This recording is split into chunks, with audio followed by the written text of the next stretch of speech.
जय हिंद। इस क्लास में हम लोग पढ़ेंगे आज सिंधु सभ्यता के बारे में। यूपी ट्रिपल एससी पेट में इससे क्वेश्चन आएंगे क्योंकि यूपी ट्रिपल एससी पेट का यह सिलेबस है और हर एग्जाम में सिंधु सभ्यता से क्वेश्चन ऑलमोस्ट पूछ ही लिए जाते हैं। तो सबसे पहले हम लोग समझते हैं कि सिंधु सभ्यता का नाम सिंधु सभ्यता ही क्यों रखा गया, क्यों नहीं कुछ और नाम रखा गया। ठीक है, तो देखिए सिंधु सभ्यता में जितने भी स्थल खोजे गए थे, जितने भी स्थल खोजे गए थे, चाहे वह हड़प्पा हो, चाहे मोहनजोदड़ो हो, चाहे धौलावीरा हो, चाहे चंद्रहुदड़ो हो, चाहे बनवाली हो, ऑलमोस्ट जितने भी स्थल सिंधु सभ्यता में पता लगे और जिस नदी पर स्थित थे वह नदी कहीं ना कहीं जाकर सिंधु नदी से मिलती थी, इसलिए उसका नाम रखा गया था सिंधु सभ्यता। Can you understand? सिंधु सभ्यता का नाम ही सिंधु सभ्यता क्यों रखा गया? तो सभी नदियाँ जाकर किससे मिलती थी? सिंधु नदी से, इसलिए सिंधु सभ्यता नाम रखा गया। अब हम लोग समझते हैं कि सिंधु सभ्यता का विस्तार कहाँ से कहाँ तक था। ठीक है, तो देखिए सिंधु सभ्यता का विस्तार अफगानिस्तान, पाकिस्तान और भारत के क्षेत्र तक सिंधु सभ्यता का विस्तार था। तो हम एक मैप के माध्यम से इसको समझते हैं। ठीक है, देखिए ये हमारा बन रहा है क्या, प्यारा सा भारत। ठीक है, बहुत ही प्यारा सा भारत। ठीक है, ये है, मैप पे मत जाइएगा। ठीक है, मुझे मैप बनाना नहीं आता लेकिन फिर भी काम चलाऊं बन गया। देखिए ये क्या है, इंडिया है, और यहाँ पे देखेंगे तो कौन सा क्षेत्र लगा हुआ है? पाकिस्तान। ठीक है, कौन सा है? पाकिस्तान। और इसके जस्ट बगल में क्या है? अफगानिस्तान। क्या लगा है? अफगानिस्तान। ठीक है, एक पाकिस्तान है, ये अफगानिस्तान है, अफगानिस्तान है, इतना तो सबको पता होगा। ठीक है, सिंधु सभ्यता का जो विस्तार था, ठीक ना, उत्तर में एक जगह यहाँ पे मांदा, क्या है? मांदा, यहाँ पे लिखते हैं मांदा। ठीक ना, कहाँ पे? जम्मू कश्मीर में। किस नदी पर है? अगर नदी पूछेगा तो लगाएगा चिनाब। किस नदी पर है? चिनाब। बिल्कुल सिंधु सभ्यता के बारे में बिल्कुल एकदम शुरू से समझिए, ध्यान से समझिए, सब चीज़ समझ में आ जाएगा। मांदा कहाँ पे है? जम्मू कश्मीर में। ठीक है, सिंधु सभ्यता का सबसे उत्तरी बिंदु क्या है? मांदा। सबसे पूर्वी बिंदु पूछेगा, यहाँ पे सबसे पूर्वी बिंदु क्या है? एक स्थान है यूपी में, आलमगीर। क्या है? आलमगीर। ये जो है आलमगीर जो आपका है यूपी में है। ठीक ना, पूछेगा ये किस नदी पे है? तो यहाँ पे लिखते हैं हिंडन नदी। छोटा छोटा लिखा रहा है, आप लोग समझिए, बोल दे रहे हैं। ये क्या है? हिंडन नदी। आलमगीर किस नदी पे है? हिंडन नदी पे। इसका सबसे जो दक्षिणी बिंदु था वह था दैमाबाद। ये महाराष्ट्र में। क्या था? दैमाबाद। दैमाबाद, यह दैमाबाद कहाँ पे है? महाराष्ट्र में। ठीक है, महाराष्ट्र में। पूछेगा किस नदी पर है? अगर नदी की बात करें तो यह था गोदावरी, गोदावरी नदी। लेकिन आपको एग्जाम में अगर गोदावरी नहीं दिखा, ठीक ना, कि सिंधु सभ्यता का सबसे दक्षिणी बिंदु दैमाबाद किस नदी पर है और गोदावरी ऑप्शन नहीं है, तो ऑप्शन में आपको दिखेगा प्रवरा नदी। कौन सी नदी? प्रवरा। ठीक ना, कभी कभी देखा गया है परीक्षाओं में गोदावरी की जगह प्रवरा डाल देता है, क्योंकि प्रवरा इसकी सबसे बड़ी सहायक नदी है, तो गोदावरी के स्थान पर प्रवरा रख देगा, तो आप प्रवरा ठीक करिएगा। ठीक ना, ये तो हो गया सबसे उत्तरी बिंदु, ये पूर्वी बिंदु, एक क्या हो गया? दक्षिणी बिंदु। लेकिन इसका सबसे पश्चिमी बिंदु जो था बलूचिस्तान, यहाँ पे एक स्थान है बलूचिस्तान। क्या है? बलूचिस्तान। बलूचिस्तान के क्षेत्र में, ठीक ना, सबसे इसका पश्चिमी बिंदु था सुतका गेंडोर। ठीक, क्या यहीं पे था? सुतका गेंडोर। सुतका गेंडोर। यह सुतका गेंडोर किस नदी पर था? तो दास्क नदी। नदी पूछेगा तो दास्क नदी। तो यह सिंधु सभ्यता का क्या था? विस्तार था। क्या था? विस्तार था। आई रिपीट, आप लोग एक बार ध्यान से समझिएगा कि सिंधु सभ्यता का सिंधु नाम ही क्यों दिया गया था, आप लोग समझ गए होंगे। सिंधु सभ्यता का विस्तार देखेंगे तो सिंधु सभ्यता का सबसे उत्तर में मांदा। ऐसे याद करिए, उत्तर मांदा, उत्तर मांदा। किस नदी पर है? चेनाब नदी। कहाँ पे? जम्मू कश्मीर। आएंगे इसका सबसे पूर्वी विस्तार देखेंगे तो यूपी में है आलमगीर, हिंडन नदी पे। ठीक ना, सबसे दक्षिणी विस्तार इसका देखेंगे सिंधु सभ्यता का, तो आपका है दैमाबाद। कहाँ पे है दैमाबाद? तो महाराष्ट्र में। किस नदी पर है? तो गोदावरी नदी। ठीक है, गोदावरी नहीं रहेगा तो प्रवरा अवश्य रहेगा। इसका सबसे पश्चिमी बिंदु देखेंगे तो सुतका गेंडोर था। पश्चिमी बिंदु क्या था? सुतका गेंडोर। किस नदी पर? तो दास नदी। कहाँ था? तो बलूचिस्तान। इस तरह सिंधु सभ्यता इस तरफ फैली हुई थी। ठीक ना, देखिए यहाँ से लेके अफगानिस्तान, पाकिस्तान और भारत के कुछ क्षेत्र, राज्य क्षेत्रों तक यह था विस्तृत थी। तो आप देखकर इसको बता सकते हैं कि इसकी आकृति कैसी थी? त्रिभुजाकार। क्योंकि एग्जाम में एक बार पूछा था कि सिंधु सभ्यता का विस्तार कैसे आया, तो त्रिभुजाकार। ठीक ना, इसका अगर आकृति अगर कभी पूछ लिया सिंधु सभ्यता की आकृति कैसी है, तो लगाएगा त्रिभुजाकार। त्रिभुजाकार। ठीक ना, कितने लाख वर्ग किलोमीटर में यह विस्तृत थी? तो 13 लाख 13 लाख वर्ग किलोमीटर, 13 लाख वर्ग किलोमीटर में यह विस्तृत थी, ठीक ना। कौन? सिंधु सभ्यता। सिंधु सभ्यता यहाँ से लेके देखिए आकृति आपको दिख रही है कि नहीं, त्रिभुजा का। तो सिंधु सभ्यता कैसी थी? कैसी थी? त्रिभुजाकार। कितने वर्ग किलोमीटर में थी? तो 13 लाख वर्ग किलोमीटर में। यह तो इसकी होगी बेसिक जानकारी। अब कुछ और आगे समझते हैं जो क्वेश्चन पूछे जाते हैं परीक्षा में कि सर्वप्रथम इसकी जानकारी किसने दी थी, ठीक है। जानकारी सिंधु सभ्यता की सर्वप्रथम जानकारी किसने दी थी, ठीक है। जानकारी के बाद इसका सर्वेक्षण किसने किया था, फिर उसके बाद इसकी खुदाई किसने की, क्योंकि खोदने वाला क्या थे? अलग अलग व्यक्ति थे, ठीक है। तो देखिए सबसे पहले इसकी जानकारी देते चार्ल्स मेसन। कौन? चार्ल्स मेसन है। सिंधु सभ्यता की जानकारी, यह सिंधु सभ्यता। और एक चीज़ और, सिंधु सभ्यता का अगर पीरियड काल देखेंगे, सिंधु सभ्यता का जो समय काल था वह था 2400 से लेके, ठीक है, 1700, ठीक है, ईसा पूर्व। यह सिंधु सभ्यता देखिए अलग अलग बुक में अलग अलग इसका पीरियड काल है। तो आप याद रखिएगा 2400 से लेके 1700 क्या है इसका पीरियड काल है सिंधु सभ्यता का, ठीक है। इसकी जानकारी सर्वप्रथम किसने दी थी? जानकारी तो एक व्यक्ति थे चार्ल्स मेसन। कौन थे? एक अंग्रेज था चार्ल्स मेसन। इसने बताया, चार्ल्स मेसन ने, कि यहाँ पे कोई एक, जो आपने मैप के माध्यम से देखा था, इसने वहाँ पे जाकर बताया कि यहाँ पे कोई सभ्यता दफन हुई है, कोई सभ्यता पहले थी, ठीक है। किसने बताया? चार्ल्स मेसन ने।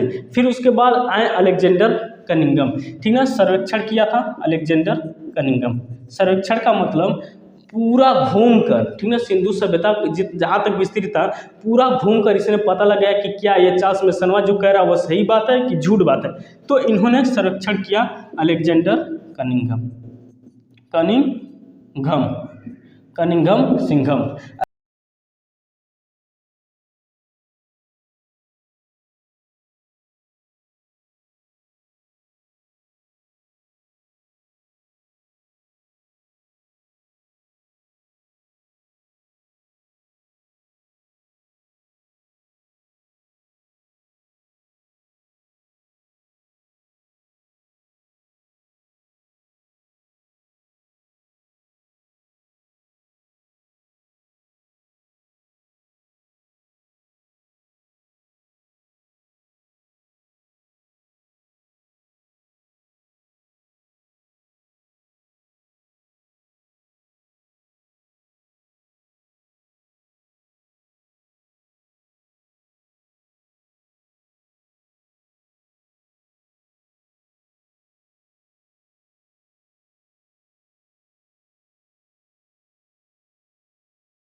खोद करो, यहाँ पे खोदो, ठीक ना, कि यहाँ पे कौन सी सभ्यता एक है, तभी इसको खोद कर निकालो, उजागर करो।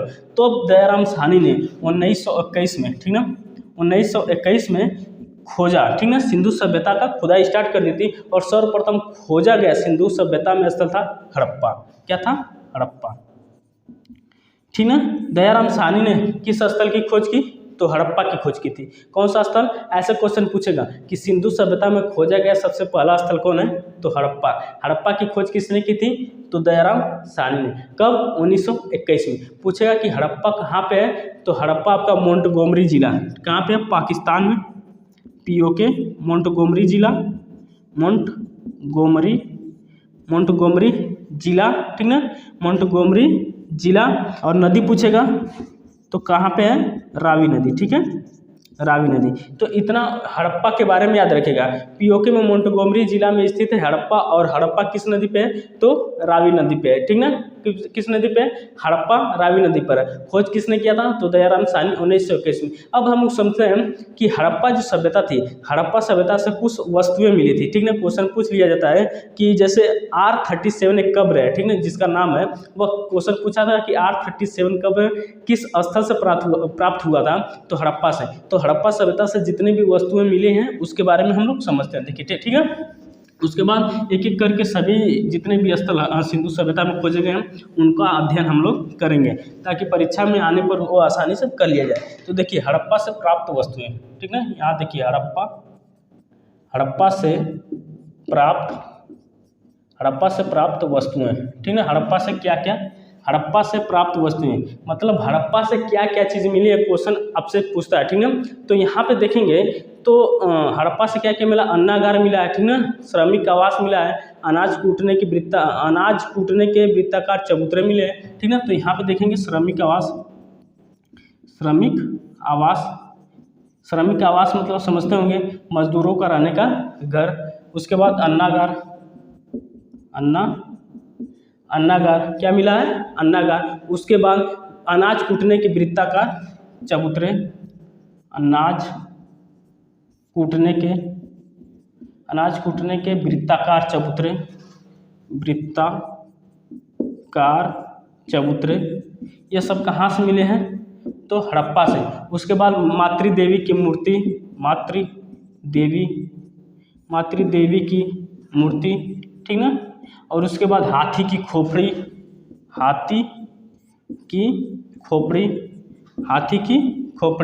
फिर एक सींग वाला जानवर, ठीक ना, जिसके एक सींग वाला जानवर, ठीक है। और एक कब्र मिली है, ठीक है, एक कब्र मिली है जिसका नाम था R37। तो इतनी चीज़ें अगर आपको याद है तो आप यकीन माने कि इससे अगर क्वेश्चन आता है तो आप कर जाएंगे। यह सब हड़प्पा सभ्यता से मिली हुई वस्तुएं हैं। क्या क्या मिला आता है, तो श्रमिक आवास जहाँ पे मजदूर रहते थे, अन्नागार, देखिए अन्नागार का मतलब अनाज रखने की गोदाम। उसके बाद अनाज कूटने के वृत्ताकार चबूतरे जिसमें अनाज कूटे जाते थे, ठीक है। उसके बाद मातृदेवी की एक मूर्ति मिली है, फिर हाथी की खोपड़ी मिली है, एक सींग वाला जानवर मिला। वह जानवर कौन सा था अब तक पता नहीं चला कि कौन सा जानवर था, बस एक सींग वाला जानवर मिला, बस इतना याद रखिएगा। एक सींग वाला जानवर कहाँ से प्राप्त हुआ था, हड़प्पा से।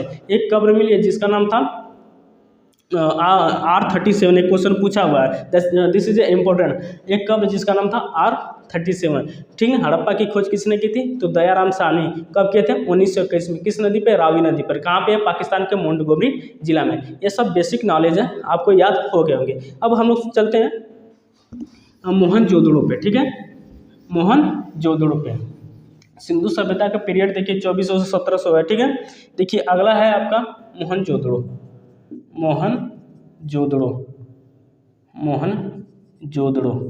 ठीक है। सिंधु सभ्यता का दूसरा सबसे फेमस स्थल है मोहनजोदड़ो, लेकिन इसको खोजे थे राखालदास बनर्जी। किसको खोजे थे, राखालदास बनर्जी।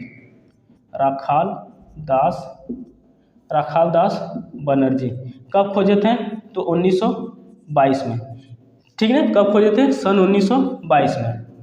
यह कहाँ पे है मोहनजोदड़ो, तो मोहनजोदड़ो सिंध प्रांत के लरकाना जिला में है। कौन सा, सिंध प्रांत है, सिंध प्रांत के लरकाना जिला में, ठीक है। लरकाना जिला में क्या है, मोहनजोदड़ो किस नदी पर है, तो नदी पूछेगा तो सिंधु नदी। एक पॉइंट आराम से समझिएगा, और वीडियो अच्छी लग रही है तो प्लीज़ कमेंट लाइक वगैरह करते रहिएगा, ठीक है। नदी कहाँ, सिंधु नदी।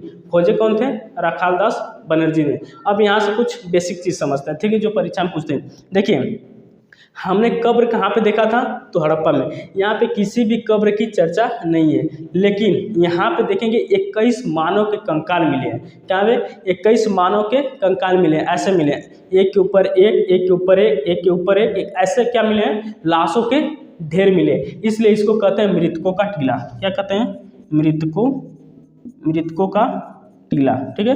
मृतकों का टीला किसे कहते हैं, तो मोहनजोदड़ो को। क्यों कहते हैं, क्योंकि यहाँ पे क्या है, लाशों का एक ढेर मिला है, ठीक है। सिंधु सभ्यता का बाग किसे कहते हैं, तो इसी को कहते हैं, ठीक है। सिंधु सभ्यता का बाग, सिंधु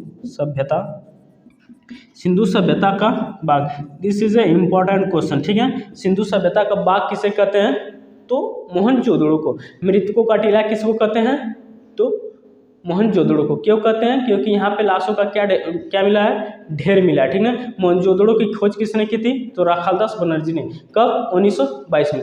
इतना आपको याद हो गया। अब हम लोग आगे बढ़ते हैं, ठीक है। मोहनजोदड़ो के बारे में आप लोग समझ गए। क्वेश्चन देखिए बार बार पूछता है कि मृतकों का टीला किसे कहते हैं, तो मोहनजोदड़ो। अब यह क्वेश्चन पुराना हो गया है कि मृतकों का टीला किसे कहते हैं, मोहनजोदड़ो को, ठीक है। अब पूछेगा कि सिंधु सभ्यता का बाग किसे कहते हैं, क्योंकि बहुत कम यह क्वेश्चन पूछा हुआ है। सिंधु सभ्यता का बाग किसे कहते हैं, ठीक है, किसको, मोहनजोदड़ो को। अब हम समझते हैं, देखिए मोहनजोदड़ो से भी कुछ वस्तुएं मिली है, ठीक है। क्या मिली है, मोहनजोदड़ो से भी कुछ वस्तुएं प्राप्त हुई, उसको हम लोग देखते हैं, ठीक है। मोहनजोदड़ो से, मोहनजोदड़ो एक फिल्म भी बनी है, उसको देख लीजिएगा, कुछ क्लियर हो जाएगा। मोहनजोदड़ो से प्राप्त वस्तुएं, ठीक ना, कि मोहनजोदड़ो से क्या क्या मिला है, ठीक है। तो देखिए हम लोगों ने जैसे वहाँ पे देखा था अन्नागार वहाँ पे मिला था कि नहीं, हड़प्पा सभ्यता जब हम लोग पढ़ रहे थे, पिछले हमने हड़प्पा सभ्यता देखा, तो हड़प्पा सभ्यता में अन्नागार मिले थे, यहाँ पर भी अन्नागार मिले हैं, ठीक है। क्या मिले, यहाँ पर भी अन्नागार मिले हैं। तो यहाँ पे देखिए क्या क्या मिला है, तो स्नानागार का मतलब स्विमिंग पूल, आज के ज़माने में जिसको बोलते हैं स्विमिंग पूल, नहाने वाला, ठीक है। या क्या था, अन्नागार, स्नानागार। उसके बाद मिला है आपका अन्नागार। देखिए अन्नागार वहाँ पर भी मिला है, यहाँ पर भी, तो कंफ्यूज मत होइएगा। क्वेश्चन आपको ऐसे घुमाएगा, सिंधु सभ्यता का सबसे बड़ा अन्नागार कौन सा था, तो मोहनजोदड़ो का था। सबसे बड़ा अन्नागार इसी का था, सबसे बड़ा, ठीक है। सबसे बड़ा अनाज रखने की एक गोदाम थी अन्नागार, ठीक ना। सिंधु सभ्यता का सबसे बड़ा अन्नागार तो कई स्थल से प्राप्त हुए हैं, लेकिन सबसे बड़ा अन्नागार किस स्थल से प्राप्त हुआ है, तो था मोहनजोदड़ो से, ठीक ना। और यहीं से मिला पुरोहित आवास, ठीक ना, पुरोहित आवास, ठीक ना। यहाँ से मिली चौड़ी सड़कें,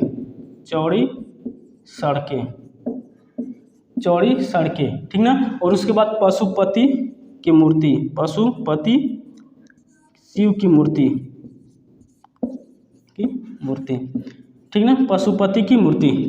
शिव को ही क्या बोलते हैं, पशुपति बोलते हैं, ठीक ना। शिव को क्या बोलते हैं, पशुपति बोलते हैं। जब इसका उत्खनन हो रहा था ना, इसका मोहनजोदड़ो का, तो यह जो मूर्ति मिली थी, इसके चारों तरफ, ठीक ना, इसके चारों तरफ, ठीक ना, ऐसे जानवर मिले, जैसे सांप, बिच्छी, इसके चारों तरफ मिले। तो इससे अब पता चल गया कि यह किसकी मूर्ति हो सकती है, तो भगवान शिव की मूर्ति हो सकती है, क्योंकि उन्हीं के चारों तरफ क्या रहते हैं, सांप, बिच्छी, पता नहीं क्या क्या लेके चलते रहते हैं, ठीक है। जब पशुपति शिव, भगवान शिव जब अपनी शादी में गए थे, बारात में, इनके बारात में खाली वही सब गए थे, सांप, बिच्छू, भालू वगैरह गए थे। पार्वती जी देखकर भड़क गई थी, ये बारातिया है कि सब सर्कस वाले आए। पशुपति शिव की मूर्ति। और यहीं से मिला है नर्तकी की कांस्य मूर्ति। दिस इज इम्पोर्टेंट क्वेश्चन,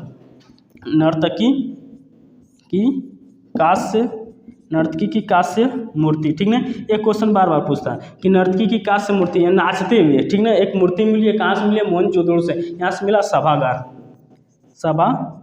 सभागार का मतलब जहाँ पे बैठकर लोग सभाएं करते थे, ठीक है। तो मोहनजोदड़ो और हड़प्पा के बारे में आप लोगों ने समझ लिया। देखिए वीडियो लंबी हो रही, इसलिए अगले नेक्स्ट वीडियो में जितने भी हैं आपके चंद्रहोदड़ो, धौलावीरा, बनवाली, जितने भी स्थल एक एक करके एक वीडियो में उसको निपटा दिया जाएगा। वीडियो लंबी हो जाएगी, आप लोग देखेंगे भी नहीं, मुझको पता है, ठीक है। इसलिए इस वीडियो में हम लोगों ने मोहनजोदड़ो और हड़प्पा के बारे में समझे, ठीक है। और अगले वीडियो में हम लोग जितने भी स्थल हैं एक जगह उसको हम लोग समझ लेंगे, तो हमारा सिंधु सभ्यता कंप्लीट हो जाएगा। यह वीडियो आपको कैसा लगा जरूर बताइएगा, और अब तक लाइक नहीं किया तो लाइक कर दीजिएगा। नीचे आपको सब्सक्राइब का ऑप्शन दिख रहा है, सब्सक्राइब कर दीजिएगा। अब मिलेंगे अगले नेक्स्ट वीडियो में, तब तक के लिए जय हिंद।